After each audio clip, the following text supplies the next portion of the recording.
Hi. How was your week? Hi, everybody. Is this the first live stream of the new year? Yes, it is the first live stream of the new year, and it's good to see you all again. Yeah, it's been a few weeks, hasn't it?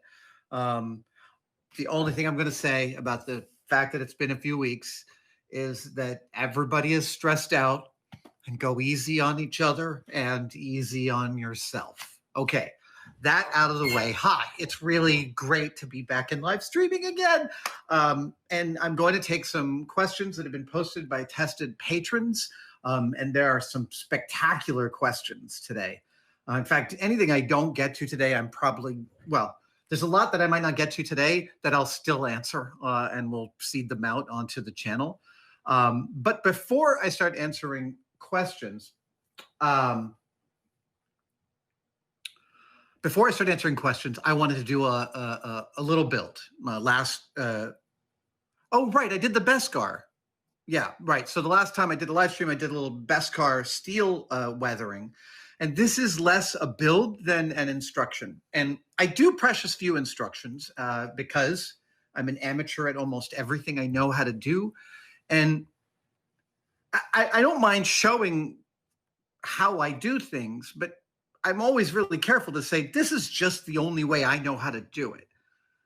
So I don't feel like I can instruct anyone when I only know one way to do something. So the things that I'm going to choose to be instructional or teacher-like about are the things in which not only do I know how to do it, but I have a point of view on a whole range of ways to do it.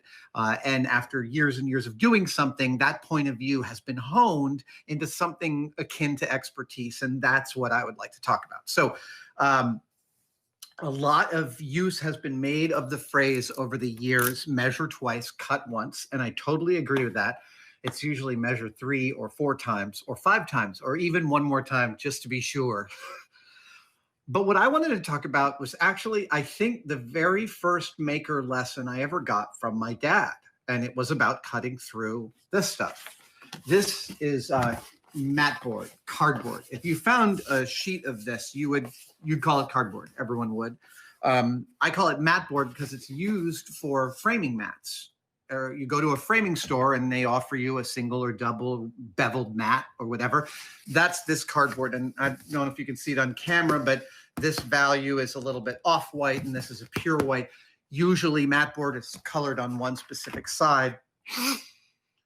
And this was the sort of first exotic maker material I had regular access to. This stuff was always in my dad's studio.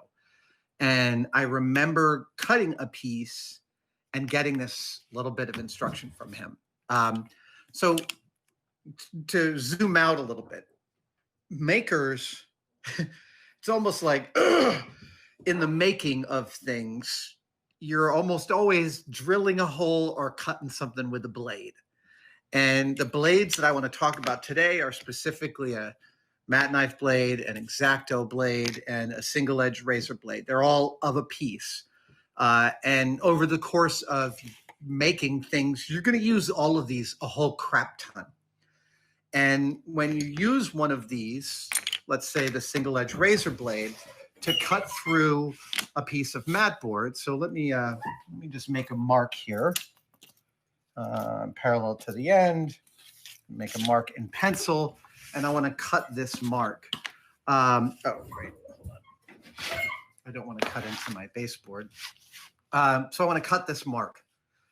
Now, at 11 or 12 years old, I was sitting there with under my dad's supervision.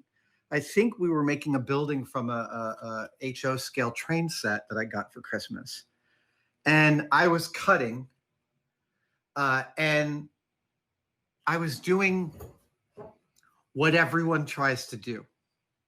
I was trying to use this very sharp blade and this very soft material. It struck me that in a contest, this would win.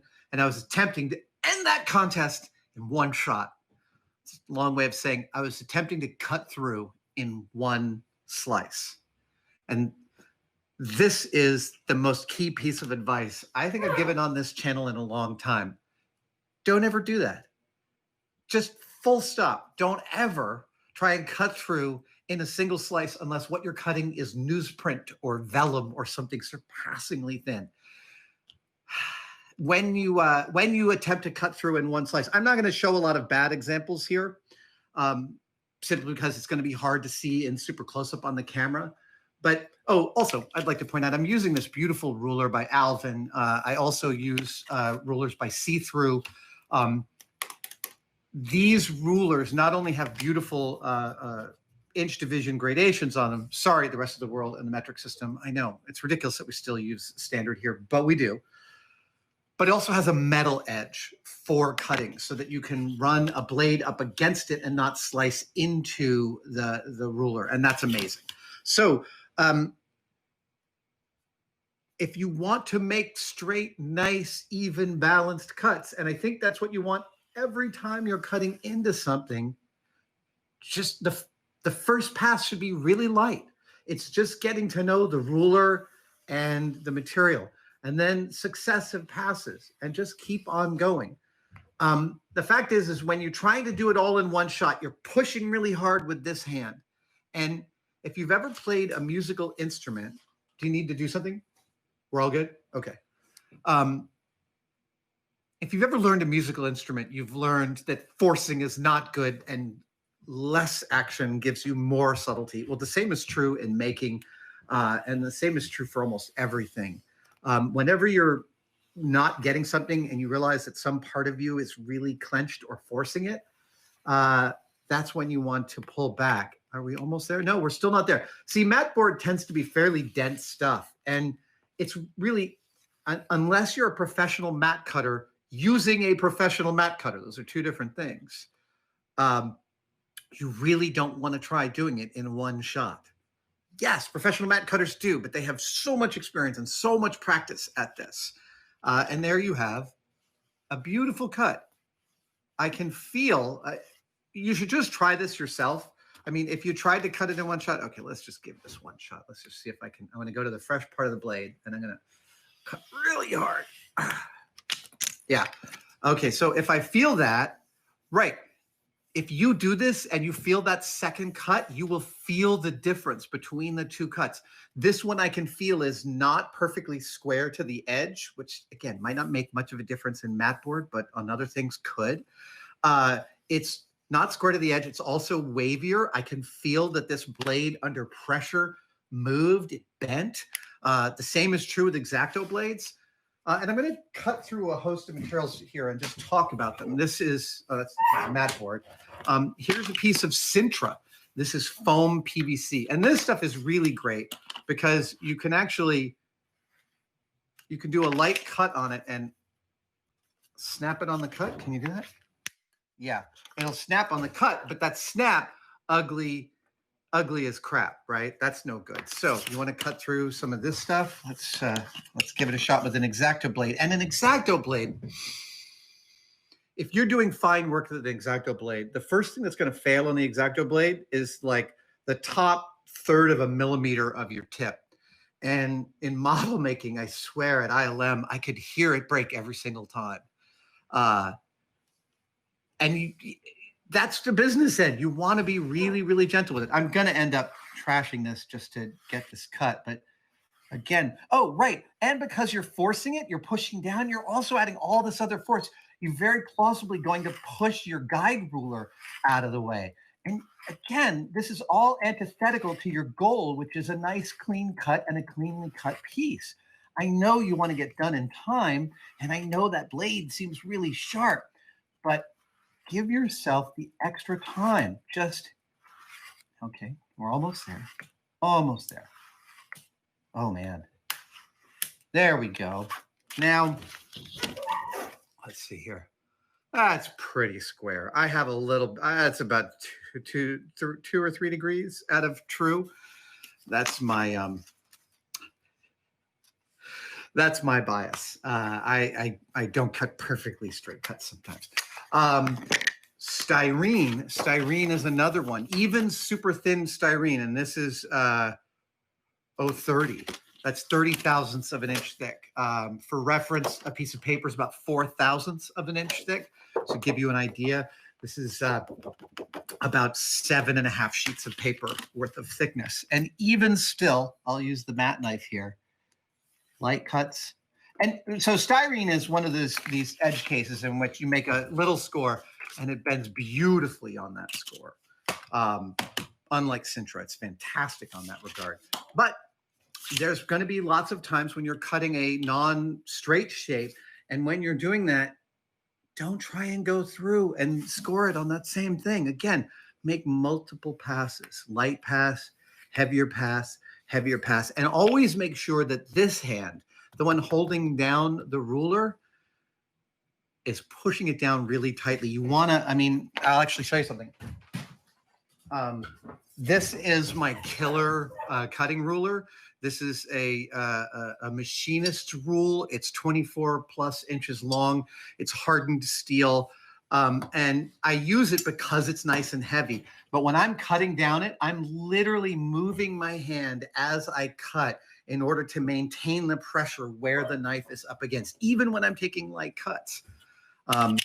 Thicker styrene is very similar to thin styrene. It will also snap on the score in a beautiful fashion.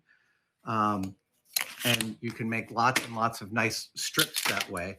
But if you're doing a contour cut and going around a perimeter, again, that first light pass will actually guide all your subsequent passes. You don't even need the straight edge anymore if you do it. It will just keep guiding you. Oh, yeah. And again, this is what's happening. I am super impatient as a builder. I want to get done. I want to move on to the next things, and I don't do well with transitions. But when I stop and just like really let the cut sort of guide my time, and it's not just a philosophy about the cut, it's a philosophy about your whole approach to the build, and letting the things that are going to take the proper amount of time take the proper amount of time. All your shop practice stuff will get better with that mindset. Lastly, I've got this piece of leather. I bought a gun belt for a costume recently. We'll do it as a one-day build. But the gun belt said it was 34 inches long. And I thought that meant it was for a 34-inch waist. So I thought it would probably fit me. No. It turns out that the gun belt is 34 inches long. So it comes to right here. So I'm going to extend it with this piece of leather, and consequently, I'm going to have to cut it. And leather is the same thing. Don't try and cut through all in one pass. And again, with leather, you'll really feel a good sharp blade. You'll feel it working through successive layers. It's funny, years ago, I found a website, maybe it was on the Practical Machinist, where they were talking about training yourself to feel out thousandths of an inch. And they were like, take a cut, adjust your mill by 1/1000th, make a second cut. Now pull that piece out and feel it. Feel how much you can feel a 1/1000th of an inch difference, because it's real. You really can. And even less than that. And this is sort of the same kind of training. It's like, get used to what it feels like to cut gently. And look, I still try and cut through things quickly. Oh, God, I love cutting veg-tanned leather. It's just the best. You will still want to cut things quickly. You will still be impatient, as I still am. But even more important than the measure twice, cut once axiom is don't try and cut through all the way on the first try. When you're holding the blade, take your time, take several passes.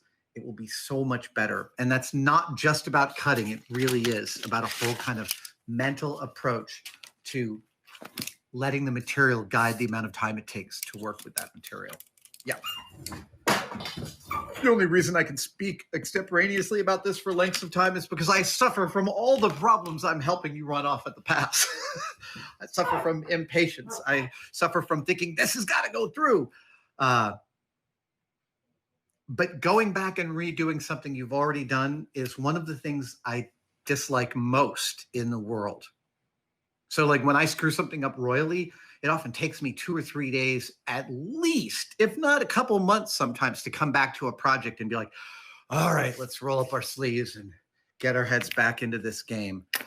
So a lot of times when I am recognizing to take the time to do something right, I am really specifically talking to future me and helping future me understand.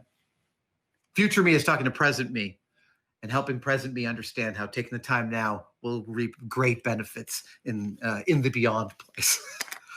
All right. Yeah, I think I've said everything I need to say about cutting twice. I will do a tooltip about these see-through rulers. When I was a young graphic designer in New York in the 80s, this was the first tool I spent real money on. It was, I think these can be $20 and they've always been like 20 or $30. And back when I was 20, man, I had to think about that kind of expense. I had to really consider it and debate whether it was worth it. And I never regretted spending that money on. I have several see-through rulers. I have these Alvin ones. I have some Chinese knockoffs, which I won't advertise because they're a blatant ripoff of this thing. I didn't realize it until they arrived. But I'll do a tooltip about see-through rulers because they are freaking fantastic.